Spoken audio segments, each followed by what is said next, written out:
fondation, vous constatez qu'il y a une infiltration d'eau dans votre sous-sol.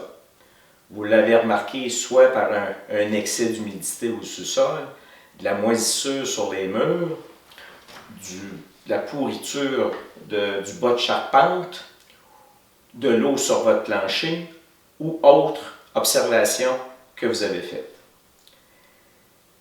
C'est pas toujours facile de donner un diagnostic à savoir pourquoi, parce que ça dépend de la façon que votre sol est fini présentement pour l'analyse ou l'observation. Si vous avez toute une charpente de bois avec du gyps et de la laine, tout ça, c'est difficile. Il faut quasiment rouvrir pour voir où sont les fentes, s'il y a des fentes. Et c'est un peu le même principe à l'extérieur. Une fois que vous avez tout le sol, la tourbe, tout ça, on ne peut pas vraiment voir qu'est-ce qui est le problème. Par contre, les problèmes qu'on voit le plus souvent sont ceux-ci. Vous allez avoir un drain qui est surchargé. Donc, descente de gouttière en grosse quantité et autre raison, vous vous retrouvez avec un surplus d'eau dans le bas de votre fondation. Alors, le drain, qui n'est pas tellement gros, qui est seulement 4 pouces de diamètre, finit par ne pas être capable de tout drainer l'eau qui est autour de la fondation.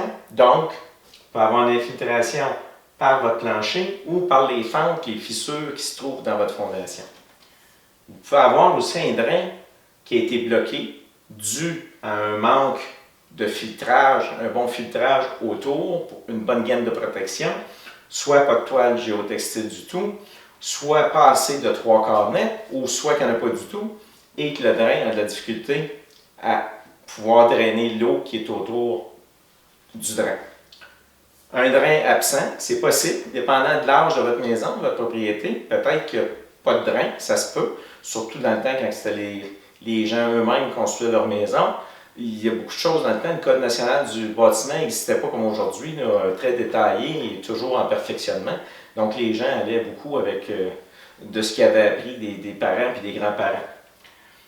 Les pentes négatives, je pourrais vous dire que pente négative, c'est un des gros points majeurs, importants, qu'il faut observer. Dans mon cas, à peu près 8 clients sur 10 qui ont des problèmes de fondation, on peut constater que la pente qui serait supposée d'être 10% minimum avec le code actuel, ils disent une pente de 10% minimum, alors que la majorité du temps, la pente, elle s'en va en direction de la maison. Donc, accumulation d'eau avec un petit bassin d'eau et débordement dans le bas, donc infiltration par fente, fissure ou par le plancher.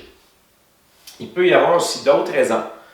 C'est en faisant de l'observation avec les clients et de voir tout l'ensemble qui peut nous aider à trouver les bonnes solutions. Ce qui est important, le plus possible, c'est de tenter de trouver une solution qui n'est pas un diachylon, ce n'est pas un band-aid qu'on met par-dessus. Il faut vraiment trouver le problème à la source, tel que pente négative.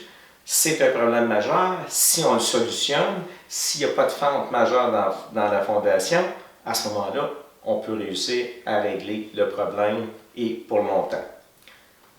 Alors, bon visionnement des prochaines capsules. Je suis toujours disponible par courriel, téléphone pour répondre à vos questions. Merci beaucoup.